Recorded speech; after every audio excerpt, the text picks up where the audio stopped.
Intellectual stew. Intellectual stew with James Kirkland. Powerful and provocative. Prophetic and practical. Have you ever found yourself? Are you dating for that person? Informative and inspirational. How you gonna do better if you don't know what better looks like? I do.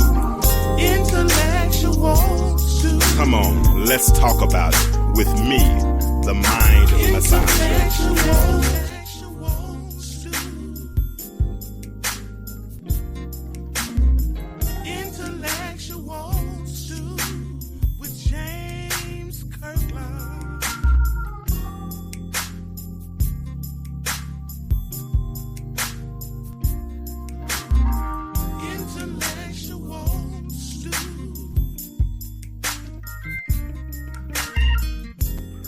Hey, what's up? What it do? Time for another episode of the Intellectual Stew with yours truly, James Kirkland. Do me a favor. I'm tapping in probably about 5 minutes earlier than normal because I need to get something off my chest, and I'm gonna do it real fast. I'm not gonna dwell on it, but I'm gonna say it, and then I'm gonna move on because we have another interesting conversation that we're gonna have tonight with Miss Genine LaTrice Perez, and we're still doing a series entitled "I Don't Look Like What I Have Been Through."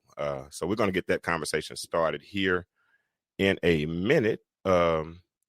We're going to share in a minute. We're going to get her in, but I wanted to jump on. So I put a post out today.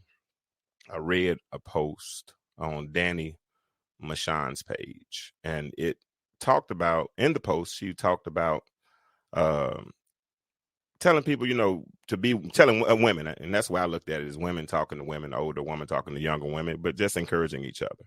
And they told her to beware of the representative, and because they do come and representatives detract, they don't add, they don't add any value or anything of the sort. So therefore, she said she encouraged women to not fall for the representative. And for some reason, I thought it was good information. So I told the fellas, let's eavesdrop. Let's check it out. Because the way I look at it, man, is that life lends lessons, right? And if they lend lessons, it's my job to consider the clues. You know what I mean? And I'd be a fool to see a clue and not adhere to it, right? So I said, fellas, we got free game. Let's jump on this. And so I put it out there. I put the post out there. And all of a sudden, some people they wasn't really debating, but they said things that could cause debates. And there's a difference. Even if you're not debating, you can still sow seeds of discord that can produce a debate. And if we're debating on something that we're trying to reconcile on, it's going to lead to counterproduction. And what I do on my page is I try to promote reconciliation between men and women. I'm trying to put relationships together, help us feel for each other. That's why we're doing I Don't Look Like What I've Been Through, because I want us to feel. I want us to understand what people just like us are going through, but not only what we've gone through, but what we've also survived, right? And so that's why I bring people on. I'm not worried about the super influencers. I'm not worried about celebrities, because those lives are so unrealistic to most of us. But there are so many people that we have to interact with every day, right? And as we interact with these individuals, I believe that we should cordially coexist with one another. And for some reason, there's this enmity between black men and black women that keeps us divided when I'm really trying to put us together. But then the part that got me the most is some married men jumped in. And they were arguing from perspectives that I just couldn't quite grasp. And I'm doing better because I used to have this real good middle finger ministry, but I'm doing better at not mastering. So that, because really, what middle finger ministry does, it tells you I'm not gonna do that because I can't, because I don't know who's listening. But I listened and I engaged and I tried to move on. Then somebody told me to carry on and whatever. Listen, what I do on my page is to produce. I'm not gonna ever censor anybody. I want you to say what you're gonna say. But if you say something to me, I'm going to say it back. I'm going to say it in a nice way. I learned not to cuss as much. I don't cuss. I don't cuss like I used to. I'm on the show already. I don't cuss like I used to. I'm better at that. I don't cuss, but I can cuss without using cuss words, and you might catch some of those. So it's cool. We got through the day. Put a little stress on me, but I moved past it. But yo, listen, we're going to move forward with this conversation. Like I said, we're doing a series. This is, I think, show number 3 of the series, entitled "I Don't Look Like What I Have Been Through." Let me find my my overlay. Hold on, so I can put it up here. And so tonight I have a very special guest. That was my soapbox, y'all. Say I didn't stay on it long time ago. Like I said, I'm growing up. I'm so proud of me. I really am. I'm proud of me. I really am. But I have a special guest tonight, and if you're listening, you should share this. Hopefully she shared it. And we're gonna get this conversation going. We had Jason on a couple of weeks ago, and Jason was good. Talked about the death of his daughter from the ages of 4 through 13 had seizures, and one day she aspirated in her own home, and they had to rush to the hospital. She passed away. That was a very touching interview. And tonight I have a very special guest. She's an entertainer. She is an educator. She's a mother of 4, and she has a story to tell. I'm gonna tell you how I became acquainted with her. I guess it had to be 6 years ago. We were Facebook friends. We don't really know each other. You know, most of us don't know people on Facebook. We know a few of us, but we don't know each other. But for whatever reason, she Lakeisha Coy and Viola, she was pouring her heart out on a video, and she was sharing, and she was crying, and she was telling her story. And the more you listened, and as she articulated, and the passion behind the articulation, it made you want to hear more. And as you heard more, she began to introduce us to what she was going through. At that time, she had lost her daughter to a tragic accident. I'm going to let her tell her story in just a moment. But she had lost her daughter, and she was saying, and the words that rung out to me, and I haven't even told her this yet in our conversations, but the words that rang out to me was, "I'm still her mother." And she said that several times. "I'm still her mother," with tears in her eyes. And her name is Genine LaTrice Perez. Let me bring Genine in, and I'm going to let her introduce herself, and then we'll move on into her story. Now, y'all share this. If you haven't shared it yet, please share it. Let's go. Let's get this conversation started. Thank you. Genine. Hey. How are you? I'm doing well. Good. Thank you so much for consenting to come on and tell your story. Yes. Oh, hold on. I forgot to take this overlay off. Let me fix this while I'm doing this. But thank you so much for consenting to come on and tell your story. Because like I said, when I first saw you, like I said, it was on a Facebook Live post. And that was 6 years ago. So that's 2006, no, it's almost 7 years ago, huh? Mm-hmm. Yeah. So, but yeah, and you were sitting there, and we'll talk about why you did that in a minute. But that's how I became acquainted with you. And like I said, I know that's tough. I know you're still dealing with that every day. And like I said, and to come on and share your truth publicly, I commend you for that, because you never know who's going through something similar. And so with that being said, I wanted you to come in and first tell us who you are, what you do, where you are, and then we'll move on into the conversation. Oh, gosh. When anyone asks me, what do you do? I was like, ooh, that's really loaded. You did well. You're the entertainer. I teach. I'm an educator. Mm-hmm. I work in prevention. That's good enough. That's good enough, I think. Okay, gotcha. I do a lot. You're from Fort Smith? Yes, I'm from Fort Smith, Arkansas. So I've done all my homework, see? I've done all of my I've done all my homework. So in 2016, November the 3rd, a day short of your baby's what birthday? 20th. It would have been her 20th birthday. Mm-hmm. You get a phone call. No. Tell me how that happened. You tell us how. Hold on, right quick, because I see more people jumped on. Share this thread. Y'all share this. We're just getting started right now. Go ahead, Genine. I'm sorry, I didn't mean to cut you off. Okay. Well, so on November 3rd, I went to work. And I got a phone call from my daughter, Sophia. I didn't answer the call. I was working over at Program Impact in Tadaji. And because we just weren't supposed, we were working with the young people, we're not supposed to be on the phone. But she called and I was like, okay. Well, Olivia, I knew she was en route to Pine Bluff, or she had gone to Pine Bluff. And she had my second phone. Well, when she called the number, when my other number came up, I answered it. Mm-hmm. And she wanted to tell me that Sophia had called her because she wasn't feeling good. This is at 3:07. She called me to tell me that she wasn't feeling good. And I said, well, it's 3. It's, school will be out. She was at Central High School at the time. She can go to the nurse's office. You can call her back, let her know she can go to the nurse's office. But I can't do anything because I'm here at Program Impact, so I can't leave. And she's like, okay. She told me that she was en route back from Pine Bluff. And she told me, I love you. And I told her, I love you too. And then that was it. Fast forward, I go home, I pick up Sophia, and I took her to the store so that we could go get Olivia her birthday card. And Olivia had asked me earlier, hey, Mama, can I use one of your cell phones? Just borrow one of your old cell phones that you're not using until I have enough money so that I can buy my own.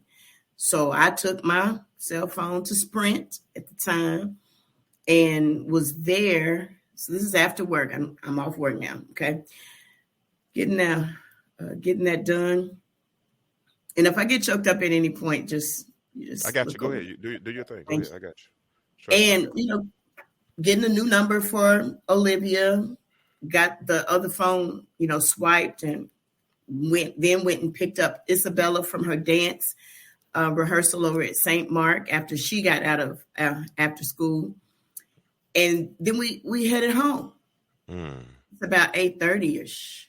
And when we got home, there were 2 state troopers in front of my house. Oh, wow. And I wasn't sure what was going on. So I called my Delta mom, my sorority sister, and attorney, Marva Davis. And I told her what's going on. And I told the state troopers that I'm going to have to see them in a minute, but I'm going in this house. And I went in the house, talked to her. She said, go back out and see what they want. Because I just can't imagine 2 state troopers at your, in front of your house. What could be going on?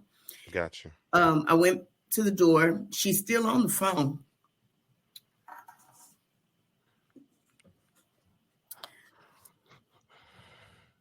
All right, hold on. Listen, Stephanie, thank you for sharing. Viola, good evening. You all listen. We're just getting started with our interview of Miss Genine LaTrice Perez. She is telling us the story of how she got the news that her daughter had expired. Her daughter, Olivia Perez, was a day shy of her 20th birthday. And she was not home that particular day. But she's telling us how Olivia had called, told her she loved her. She had gotten home, had 2 state police officers in front of her house. Didn't know what they were there for. I mean, we African American. We see some police in front of our house, man. We don't know if we should run or whatever we should do first. So, but she said, let me call my attorney. Let me look. What we say, lawyer. Let me get lawyers. So we didn't know how to handle that right then. So, but now your attorneys told you to go outside and talk to him. Now what happened? Yeah, she did. And I was on the phone with her. And then, so while she's on speakerphone, one of the state troopers, he said, do you have children? Yes. How many? 4. Can you name them all in order? So I did. Emmanuel, Olivia, Sophia. I mean, I said their full names, for the purpose of that, just shortened it for you.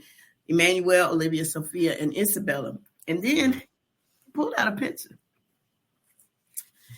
And it was like, is this Olivia? And I said, yes, that's Olivia. Why? At 3:10, there was an accident No.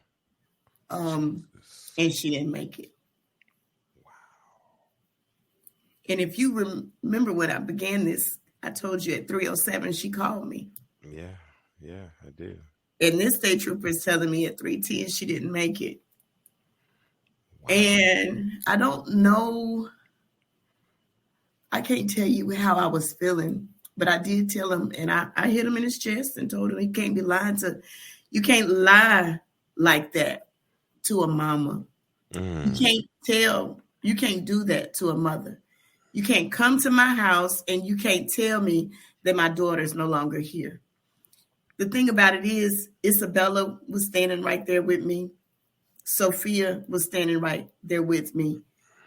And my sorority sister, attorney Delta Mom, was on the phone.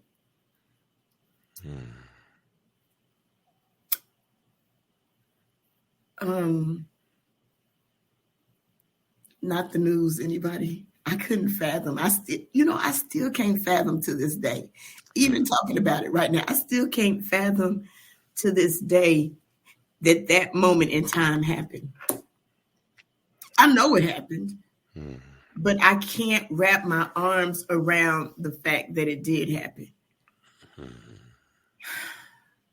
Yep, that's how I received the news. They didn't call me. They showed up at the house and showed me her picture. And what time did you say it was they showed up? They were at my house around 8:30ish. They were looking for me. Remember, I picked up Sophie and I picked up Bella. I'm running errands. Yeah. I knew nothing. And she passed on the scene. So she went straight to the coroner, not to the hospital. How did that go? No, she passed at 3:10. And that right there there were so many people that witnessed that was there. There were several people, and I'd have to my friend Sylvia, she actually spoke to the lady that was with Olivia. Mm-hmm. I don't, if that woman walked up to me right now, I wouldn't know who she was. But she held her in her arms, and she took her last breath on the side of the road. Yeah. So listen. Thank you, Stu Nation. Those that are listening, we are privileged to have Miss Genine LaTrice Perez, and she's telling her story. You and anybody that follows Genine, she sings, living my best life, and she had a baby singing "Living My Best Life" with me. She's singing at the church, and she's bubbly, has a bubbly personality, and she's doing her thing. But to think that 7 years ago, she had to endure something that no parent ever should have to endure, right? No parent should ever have to bury a child, right? But at 3:07, she gets a phone call from her daughter. And you know what's so powerful about the God we serve? He knows. Yeah, he does. And because he knows, he knows the end way before the beginning, right? He can stand right in the now and look at the next while we're not even paying attention to it, right? So he had Olivia call at 3:07. Correct. And her last words were, "Mom, I love you." Uh-huh. And that's at 3, go ahead. I'm so sorry. That's just such a gift. No, do me one favor, please. No apologies. This is you. No, I called. I reached out to you and asked you to come on here and tell your story. This is your time. You can talk as much as you want. You can share as much as you want. If you need to cry, listen, I got a lifeline. Every time you feel like you need to cry, I promise you I can come up with a soliloquy to handle it. I got a therapist in the back room ready to jump in whenever we need him to jump in. So listen, we're covered. And then we got a whole bunch of people that are in the comments right now that are praying for you, right? And they want to hear you tell your story. And the reason, like I said, and those that are just getting on now, because we've been on here for about 10, 15 minutes now. And I shared how Genine and how I became acquainted with Genine. It was after her daughter had passed away. And she was on Facebook being very passionate, and she was telling her story, and she was crying. And I don't know if she was reprimanding people, because at a certain point she had to say something. And tell me this one. At a certain point, you kept saying, "I'm still her mother." I'm still her mother. And I'm sure you remember that. What prompted you to say I'm still her mother? Was it something, was people telling you how to grieve? I mean, were they telling you shouldn't do this? I mean, how? This is one line I can't handle. By now, you should be over that by now. Over what? They told you. Yes, there were people that said that. You should be over that by now. You can't stay in this same place right here. Oh, geez. I even had an issue with the counselor I went to. She meant no harm, but the space that I was in at that time, I couldn't receive that. I couldn't receive anybody saying anything to me. If they had not walked in my shoes, if they were not where I was at that moment, there is no way you can say anything to me.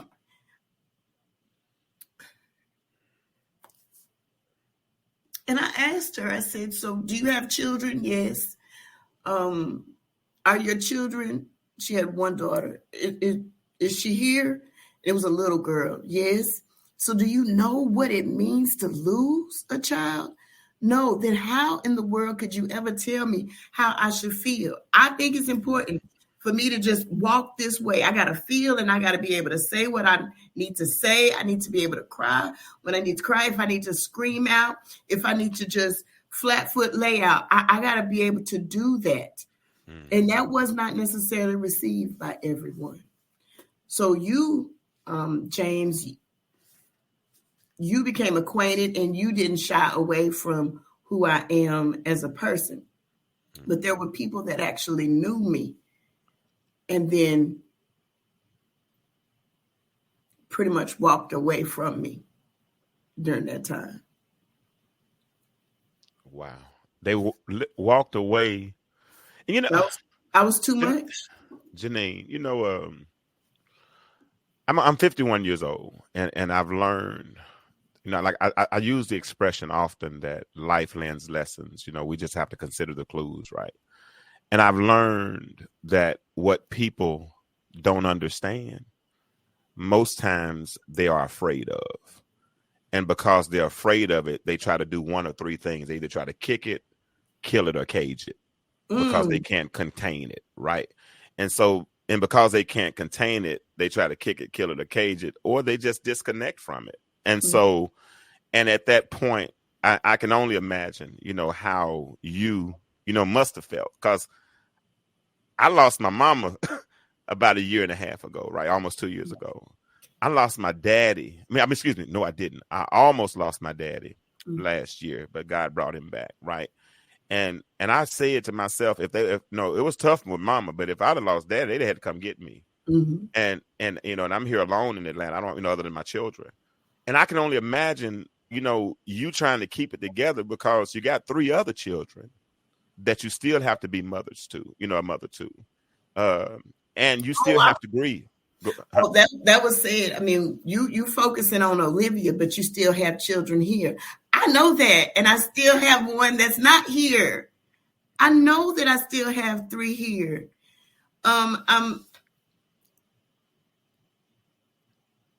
And they went through their own grieving process. So, okay, exactly. I'm reading here. Process. This is true, Avery. Our process is our process and does not mirror anyone else's process. And I don't understand why people wouldn't allow me to just have my own process, or why I had to be judged for it. Yeah, that's why I had to be in the spotlight with it. I think I mentioned this to you.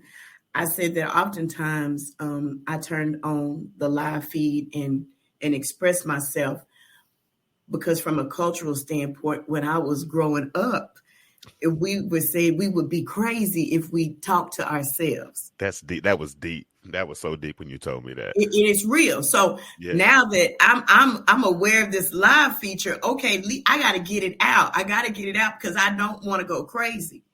I'm in my right mind. I don't want to go crazy. So this live, thank you, Mary. This live feature is here. So let me hit this button and then talk.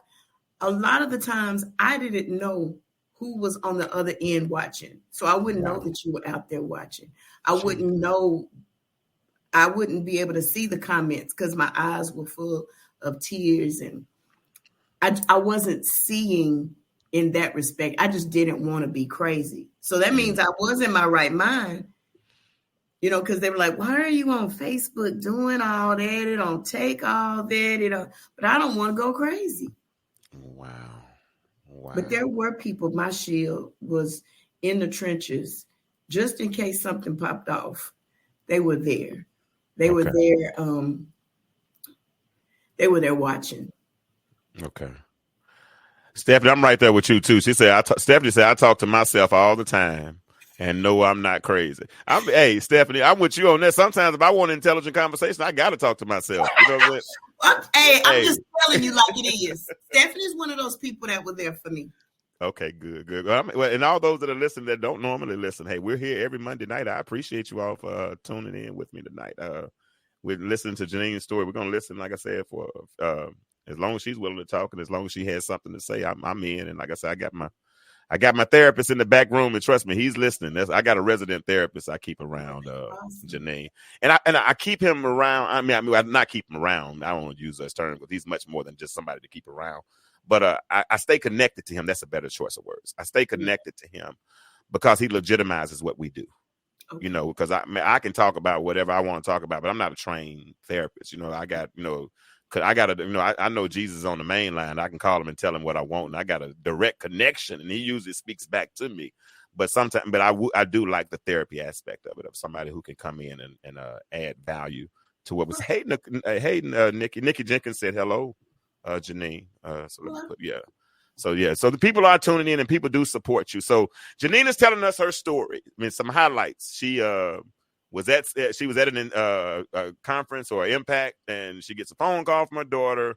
Second phone call comes. She feels like she needs to answer it, talks to her daughter. This is at 3:07. At 3:10, her daughter had a head-on collision and expired. She lost her life. Janine was going on about her day all day, did not get the news or whatever yet. They were looking for her. She gets home about 8:30. There are 2 state troopers in front of her house. They ask her what are the names of her children, show her a picture. It's her daughter.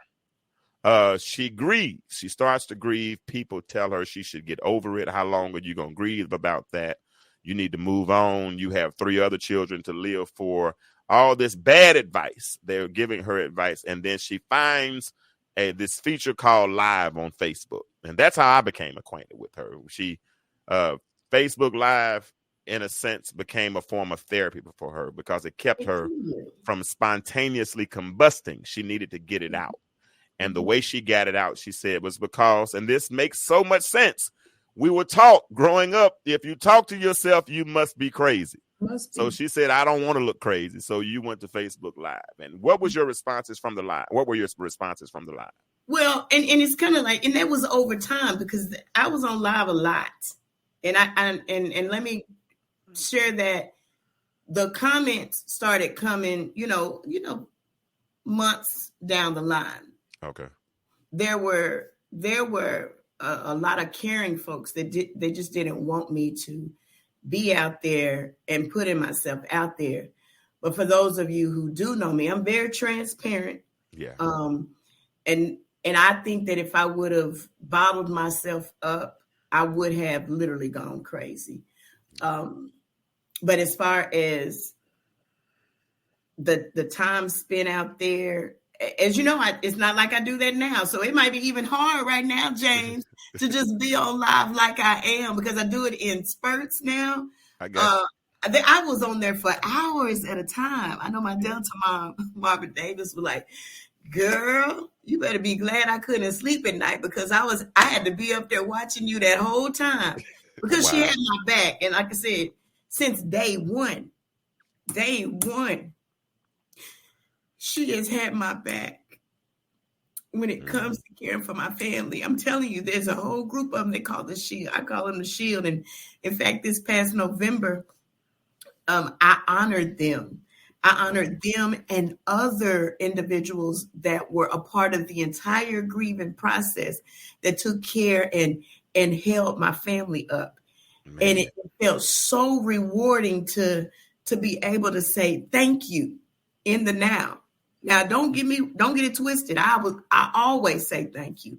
They care for me like I'm just this really precious package. And I don't know if I could have done it without. I know. No. I could not have done it without them. I don't know where I would be if they were not in place to cover me. Gotcha. And so this past November, I gave out Peace Lily honors, Peace Lily awards for them and for those who stood in the gap for me and mine. Okay, that's amazing. Alicia said something. I think this might be encouraging to you. She said, "You prepared me for losing my brother and father. So I thank you for sharing your story." She said, "Baby, I walk and talk to myself because I know who's listening. And that's my father and brother, nephew." Amen. Yeah. So like I said, hey, you got the shield, and that's the shield you knew about. You had a whole different shield, an expanded shield that didn't even know you like that, and they still felt. And I get you. Because when my father went through his ordeal last year, number one, I felt God was going to heal, right? And so because I felt God was going to heal him, I kind of held God accountable. So I went to Facebook and I started, his PEEP number is this today. He's on 70% oxygen a day. He's not using the bathroom. And then next day, today he's on 60%, only on 60%. And I gave them updates. And somebody went and told my mom. My mom told me not to say anything to him because I'm good. I had to bite my tongue. They don't have tongue Band-Aids, but I kind of needed one at that time. Because somebody told them, "Why is James telling everybody's business?" I told everybody because I wanted them to know. Because when God did it, I wanted them to understand it wasn't nobody, excuse my double negative, I know I can talk better than this, but it wasn't nobody but the Lord.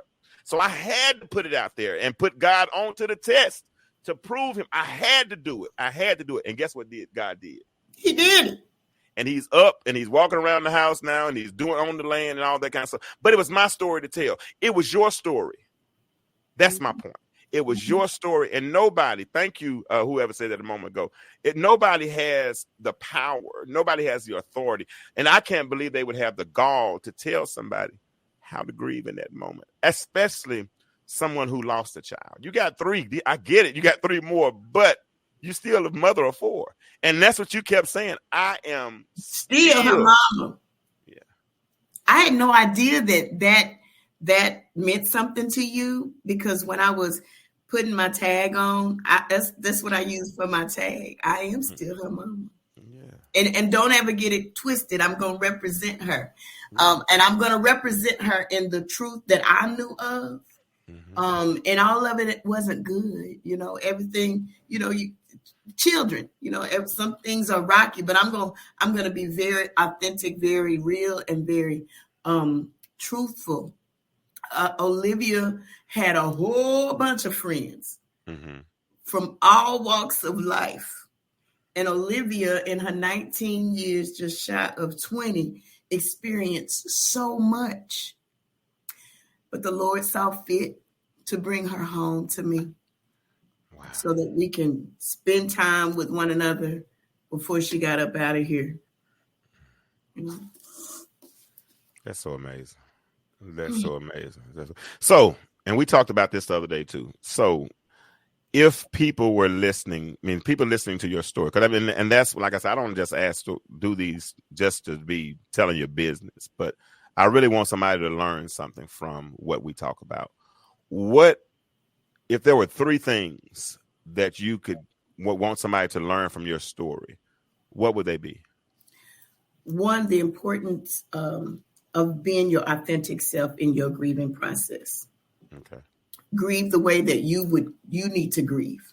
Don't allow people or circumstances or how it looks to dictate to you how you need to get it out.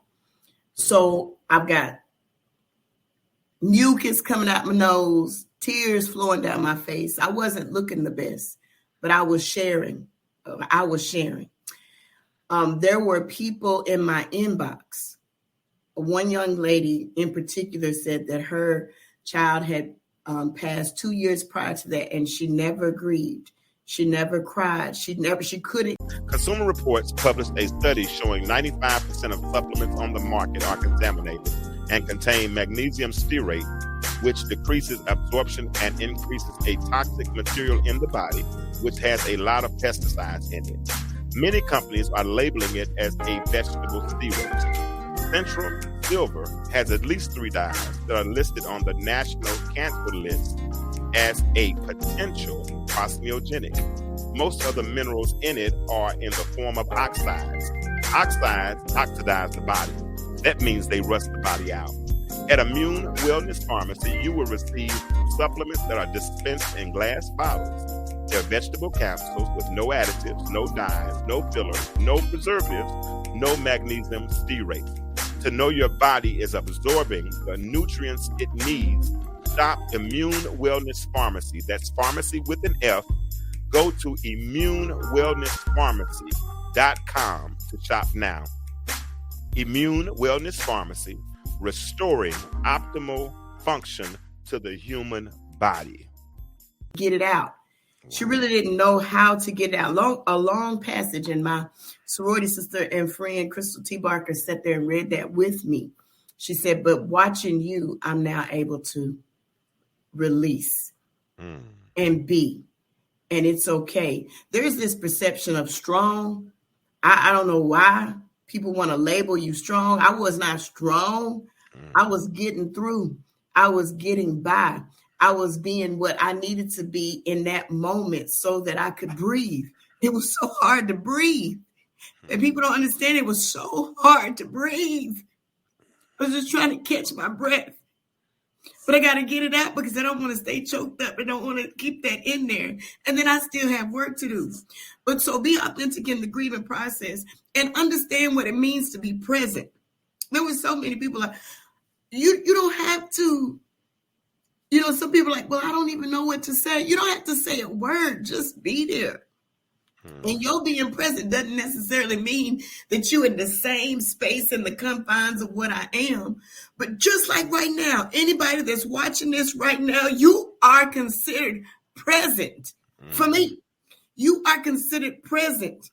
Because whether you are praying, like you said, there was a shield that I knew, and there was the shield that I may never know. That was out there. That's being present. And understand that you don't have to beat yourself up because you can't be somewhere. You don't have to, I didn't require much. I just required some coffee, really just coffee. Everybody knew by the time, as I was going through that, I just needed some coffee and some space. I don't need to eat food. I don't need it. And then your presence, if you came, you didn't have to say a word, but let that door stay open. Sylvia was my gatekeeper. I said, but let that door stay open in it. Whoever you are, I don't care what background, I don't care. If you want to just sit there and look at me and I look at you, or we look out the door, or we look in the garden, or whatever, that was fine. Whatever your gift was, whatever your talent, your skill set, learn and understand what it means to be present. And that is so powerful. That is so powerful because, and I didn't mean to cut you off. Okay? Because I started. Okay. Yeah, I thought you would pause because your presence is a present.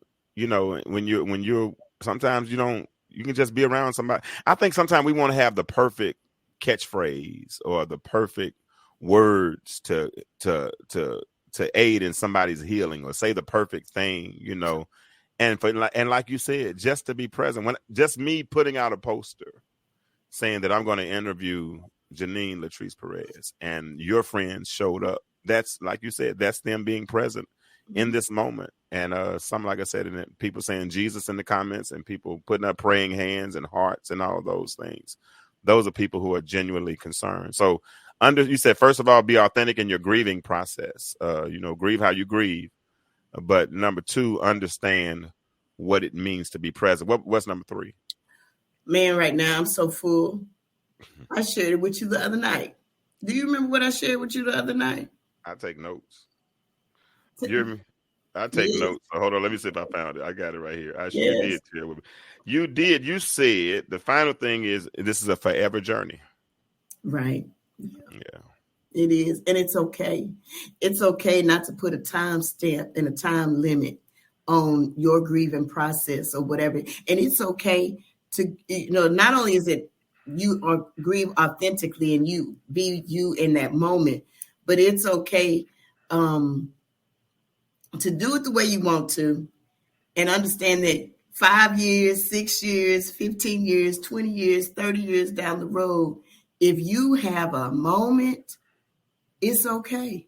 It's okay. I had that baby. I raised my daughter. I did. I'm not going to forget that. And if you are sitting with me and this happens, it's okay. Or if I see an orange and blue car pass by and I say, hey, Livy, it's okay. This is my journey. It's not going to change. Yes, circumstances and situations and the way that I move may, but the fact remains, I am still her mama. So as long as I'm here, I'm going to say her name. As long as I'm here, I'm going to continue to do the work. Olivia said this, and I remember telling you this. Olivia, several of the young people that came to the house afterwards told me, and I got to sit with one of them over at ULR. She's doing so good. I just love her. Just the other day, told me that Libby said that if you need something, go find my mama. She'll help you. Now, I don't know what really Libby meant, but I'm going to take it to mean that I'm going to listen, and whatever I can possibly do, I will be there for them.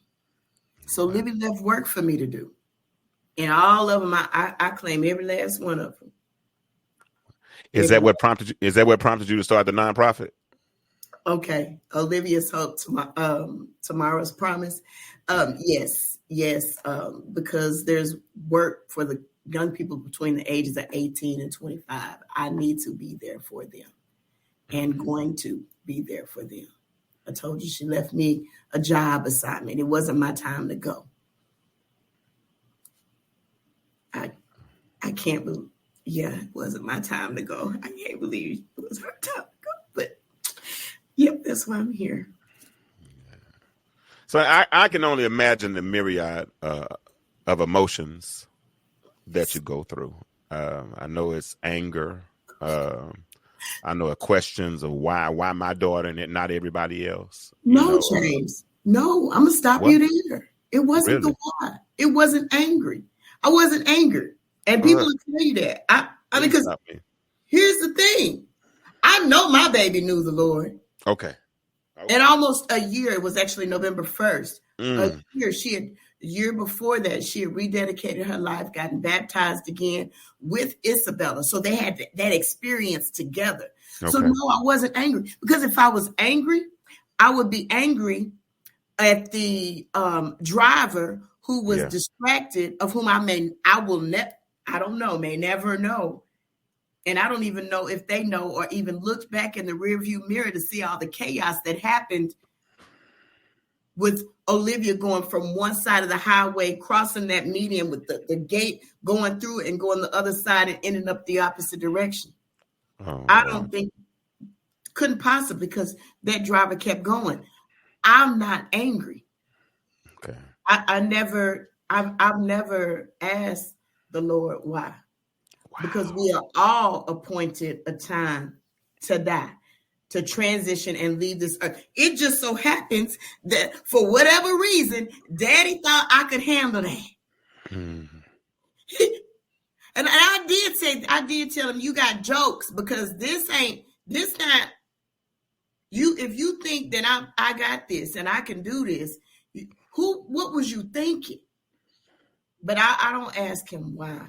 We just have kind of different kind of conversations, but it was never why. And I never been mad, and I never questioned him. Wow, that's amazing. And I can't say what I would have done, and don't even want to imagine what I would have done in that space. But I've heard people who had less faith, and people with less faith. That was the question. That was the prevailing question: is why, and why not mine? I think the young man said last week on the show something about what about. Well, no, he was on the show, but I had a private conversation with him. He said what about the people who mistreat kids? You know, why do they get to keep their kids? And, you know, and I lose mine, and we loved our daughter, like, you know, to no end. But to hear you say that you never asked why, and you figured that daddy must have thought you could handle it. That's now I heard old folk would say he'll never put more on me than I can bear. Yeah. I get it. But, you know, but when that faith is, you know, and I hear you say, Dr. Oliver Craig, I would say a faith that's never been tested cannot be trusted, you know. But yours, oh my God, that was amazing test. And by the mere fact that you're here, by the mere fact that you're still smiling, and you do smile, because I mean that's what one of the things that draw people probably to your profile and to everything. I mean, because Genine is Genine, man. Just to hear her say her name, my name is Genine LaTrice Perez. You know, all that. I literally say my whole name. Look, my baby is up in heaven watching over me. You hear me? Yeah. You know, and Daddy gives her permission to you know, give me a little clue. He give, you know, everybody gonna say everything, because there have been people that's like, oh, you know, in the family, outside the family, there's certain things and certain protocol you should, you know, let them rest. Yeah, let them rest. I mean, okay, she's still my baby though.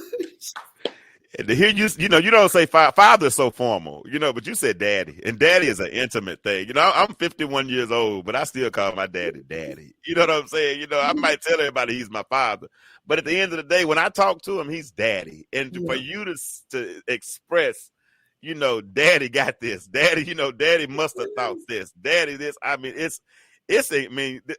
God, I appreciate these conversations. John Wilson, what's up, man? He said John Wilson said we are all leased property from God. Yeah. And that's what it is. And I've leased cars before, and at the end of the term, I got to give the car back unless I choose to purchase it. I pay for the portion of the vehicle that I'm going to use, but then I return it back to the manufacturer. And God loaned him to you for 20 years, or loaned her to you for almost 20 years, the day shy of 20 years. But at the end, he said, I need her back. And he got her. And for you, go ahead. You got something you were about to say. Go ahead. Right. Olivia on one of her pages, okay, because sometimes she would conduct herself a little differently, right? And I said, Olivia, but on one of her pages, she put, Lord, just let me see 20. Wow. So you can't tell me she wasn't having conversations with him already. And then she passed between exit 19 and just before 20. So that's enough for me. That's enough for me to know that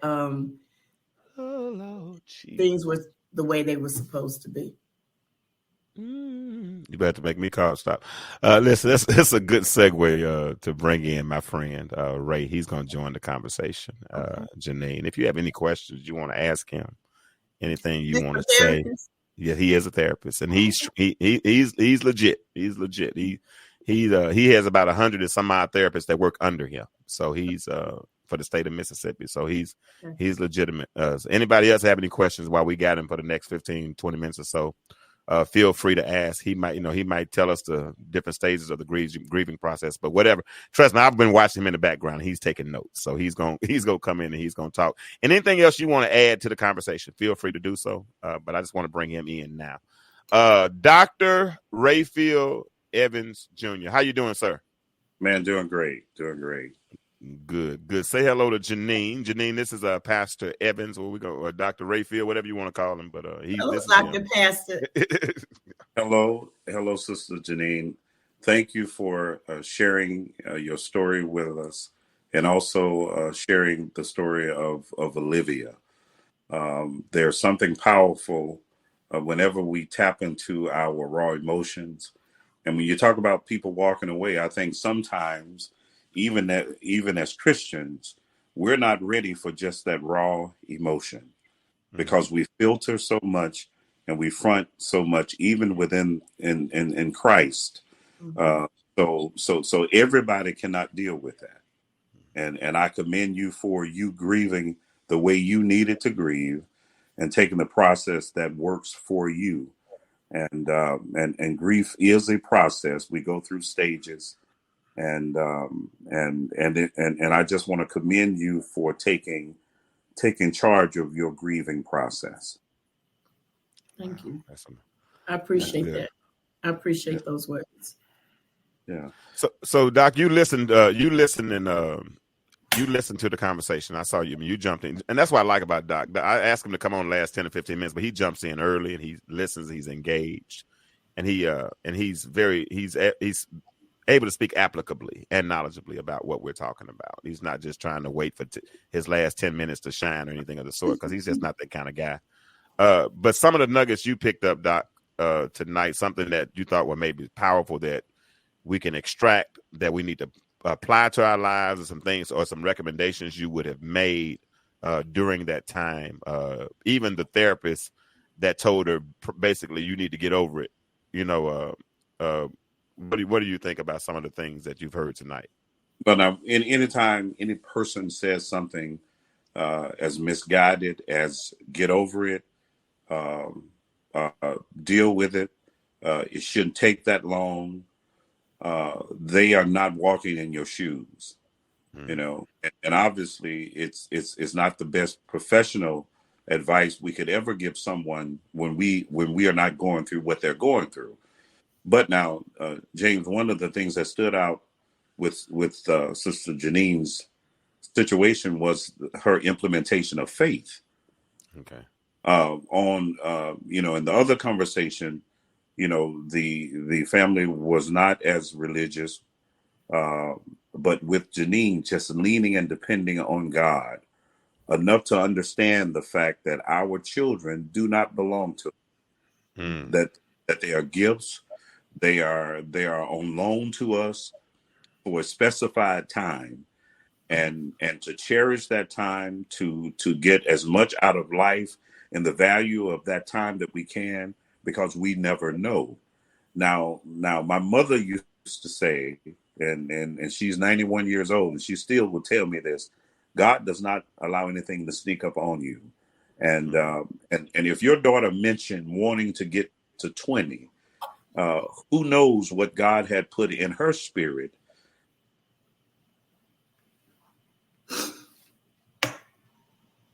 Did you freeze, Ray? Ray, I think you froze on us. Hold on, let me see. Okay, now you froze for a second. Okay, you said the last thing we heard was when you said, "Who knows what God put in her spirit?" That was the last thing we heard. Because now, for the children of God, and I have seen this because I have been at the bedside of Christian as they transition. I have never seen a Christian who was scared.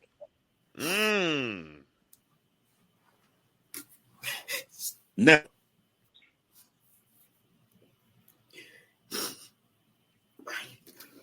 Lord, let his microphone work, because he got some of that Mississippi internet right now that's slowing us down. Come on, he got some of that Mississippi. But listen, hey, we needed that. Hey, go ahead. We needed that sermonic pause right there. Listen, I don't know if y'all heard that or not. Ray, you froze. Move and let me see you move or something, so I know you're back. But Ray said he's never. Genine, repeat what he said. He said he ain't never seen a Christian what?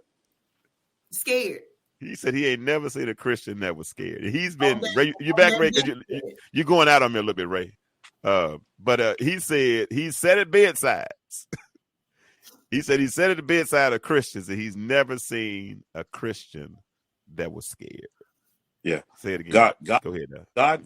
God gives us that calmness and that peace that only the children of God can understand. So when Olivia departed, God was with her. God was with her. One mother, Sister Genine, one mother I've counseled. She was in the back seat, and her nephew and her daughter died. Her nephew and her daughter died in a car accident. her desire and her grief was, I wish I could have been awake to actually help. But now here's what I shared with her. Well, you could have seen things that you will never be able to take out of your mind. Mm-hmm. The assurance is you didn't necessarily have to be there because God was there. Mm. Mm-hmm. Amen. You know, and he was the one that was going to transition her from life to eternity. You know, so the whole idea that you understand that faith talk and faith belief is just what it is. For those of for those who don't have it, we can't talk them into believing. Mm-hmm. But if you have it, we can encourage you to utilize it in the grieving process and during the counseling process.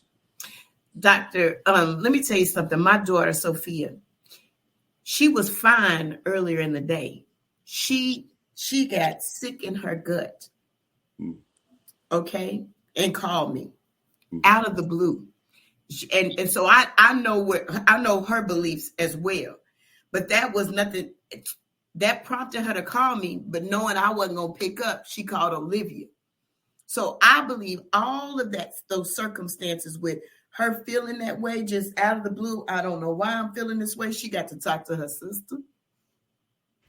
Her sister got to call me.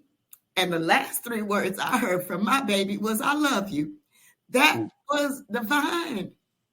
So I can leave, I can say, okay, I knew my baby loved me. Mm-hmm. It wasn't just something to say because she didn't have to. And it was like, okay, listen, pick up the phone this time, child. Pick up the phone. So you're right on point with all of that. And I have faith enough, and I know he's got it, but I'm still human too. I'm human. Oh. And I'm her mama. And if I cry or if I just stop midstream because I'm having a moment, Yes. just let me get through it. It's just because I'm also in this human experience as well. And it's okay to embrace that human experience because we have a Savior who has taken part in our human experience. Yes. He can understand us.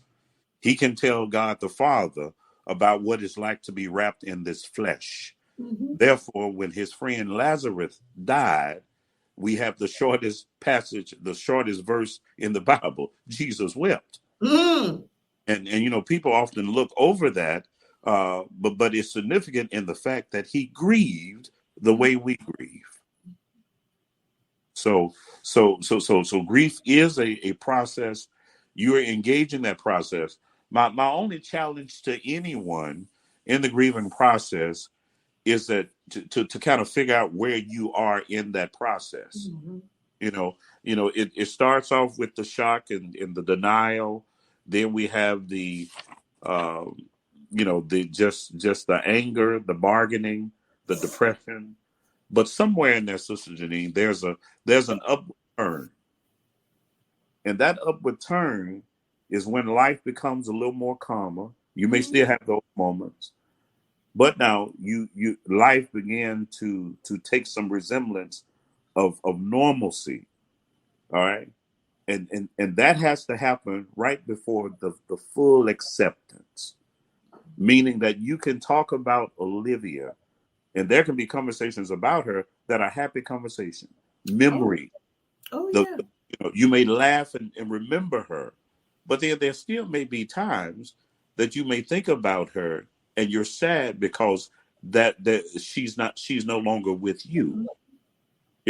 So what I always tell families, what I always tell loved ones is that when you're able to engage life again, when you're able to enjoy life again, when you're able to and people say, well, get over it. Yeah. You're gonna learn to live past it. The danger is for individuals who stay stuck right at that moment. Right. And there's no joy, there's no peace, there's no fulfillment of life. And you mentioned your other 3 children. sometimes children are able to see that within parents because they're not as engaging with them, But now look like you have covered all of that, and not only were you Olivia's mother, but now you I'm still still got their mama too. yeah. I'm their mama too. That's some of my hashtags. I do that. I say, I'm their mama too. I realize that I'm going. Hey, they included up in this thing here. Yeah. And all together.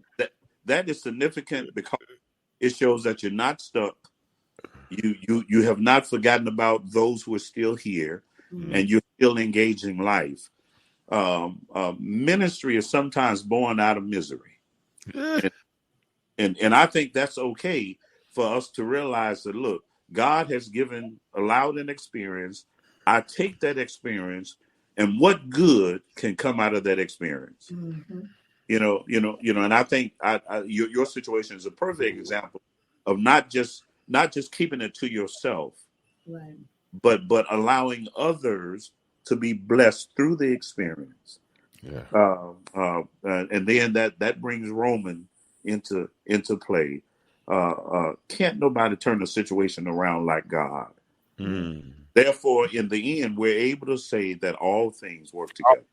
Everything. Hey, that's one of my favorite for the purpose. That's one of my favorite verses. All things. Yeah. Listen, I can't do no more of these shows, so I got to take a break. I got to take a break. Doc, these last 3 shows I haven't been heavy. Genine, if you go back and watch these last 2 shows, 3 including yours, this is too heavy. I'll be sitting over here crying and stuff, and I'm just quiet, just trying to mind my business. Don't be wanting to. But this is a blessing, and I appreciate you. And the reason why you're here, and the reason I invited you, is because you don't look like what you've been through. You don't.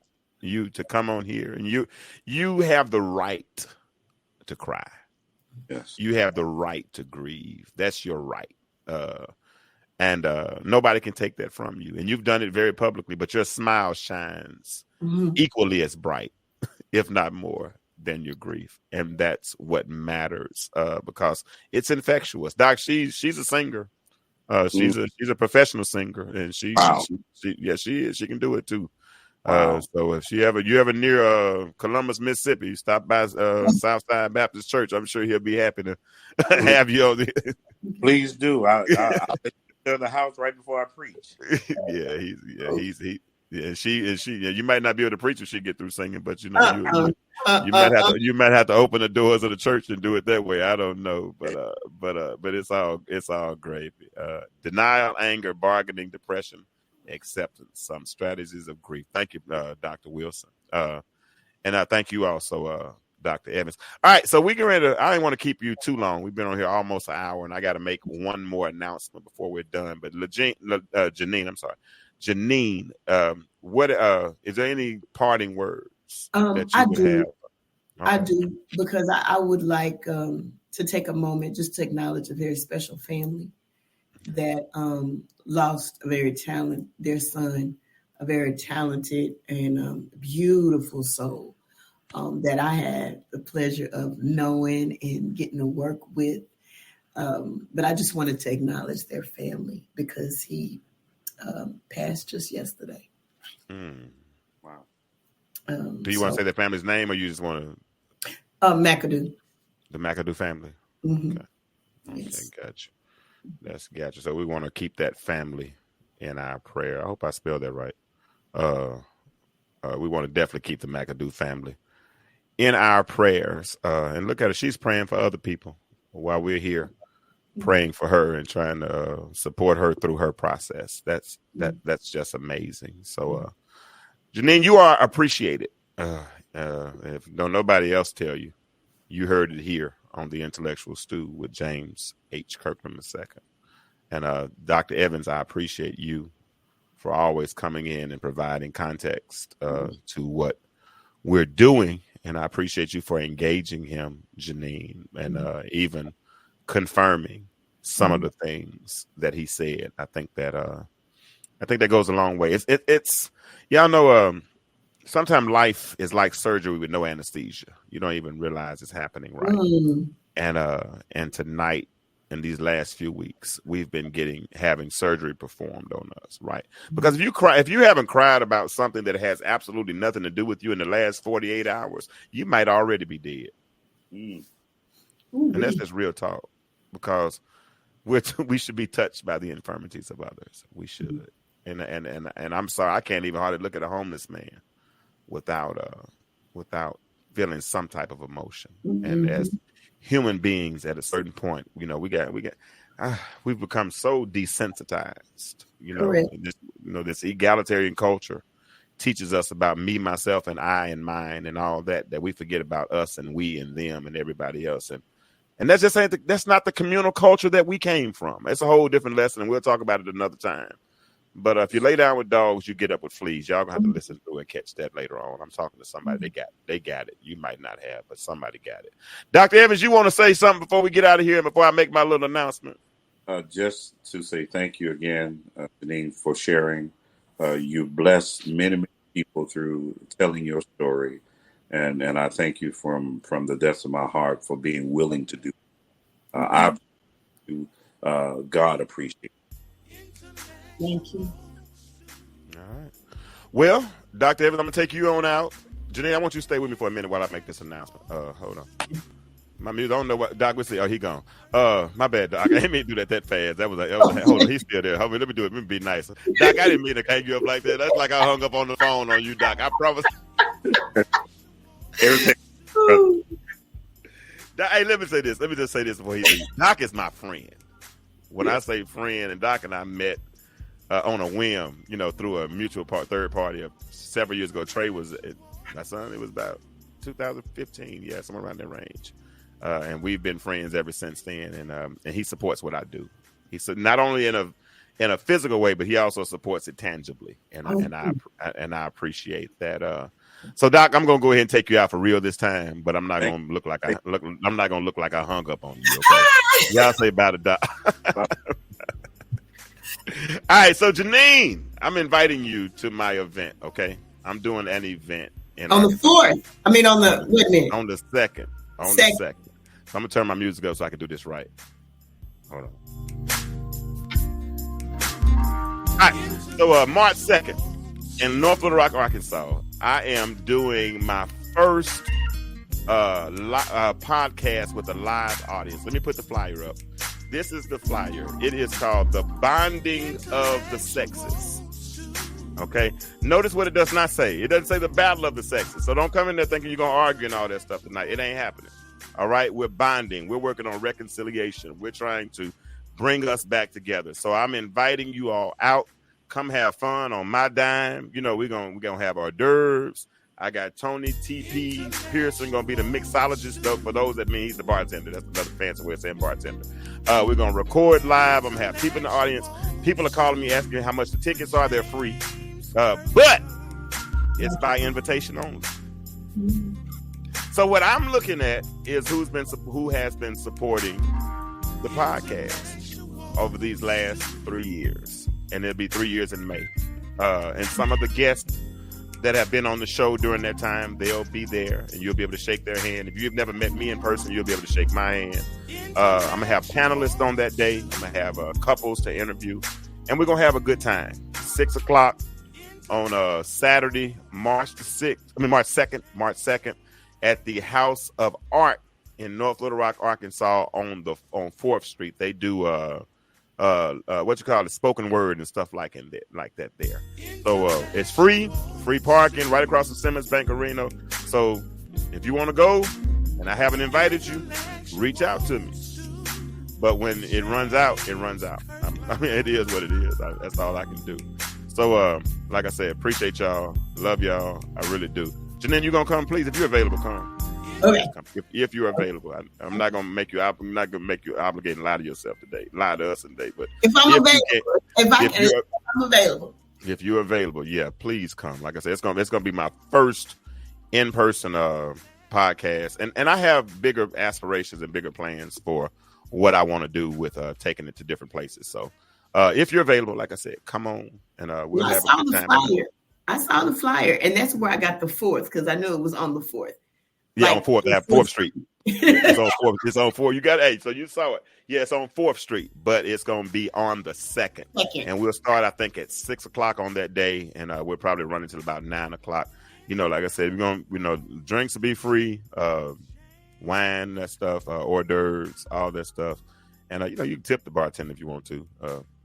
And if you want to, you know, be a blessing to the ministry, you know, if you want to help out, you know, I'm not charging, but if you want to give a donation, there your Cash App is, Cash App Intellectual Stew. That's spelled it right. Yeah, JK2.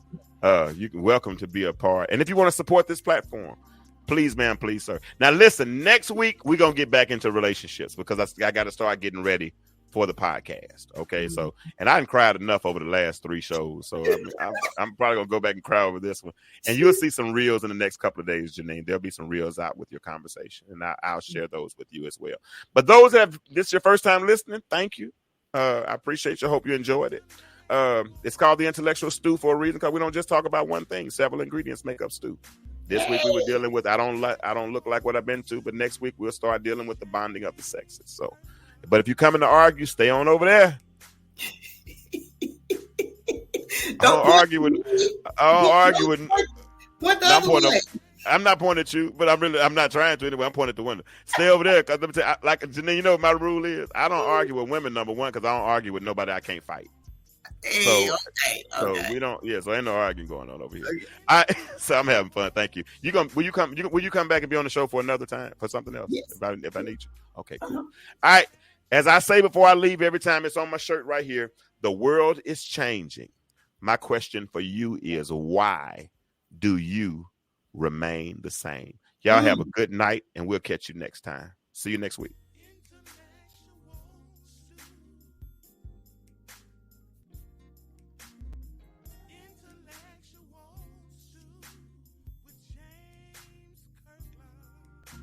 Hey, let's change the world together. Get your The World is Changing tea at www.theintellectualstew.com. Listen, friends, I was stuck in a state of stagnation. I was depressed after a divorce. I was marinating in my misery, didn't want to do anything, didn't want to work, didn't want to go anywhere. I just wanted to stay where I was. But then all of a sudden, I had an epiphany. And I realized that where I was not where I was supposed to be. So I made an adjustment. And you know what I did? I got on the path to better. You know why? Because I realized that better existed. And you know what I want to do? I want to invite you to join me on the path to better. Get your On the Path to Better t-shirt at www.theintellectualstew.com. Will you join me on the path to better?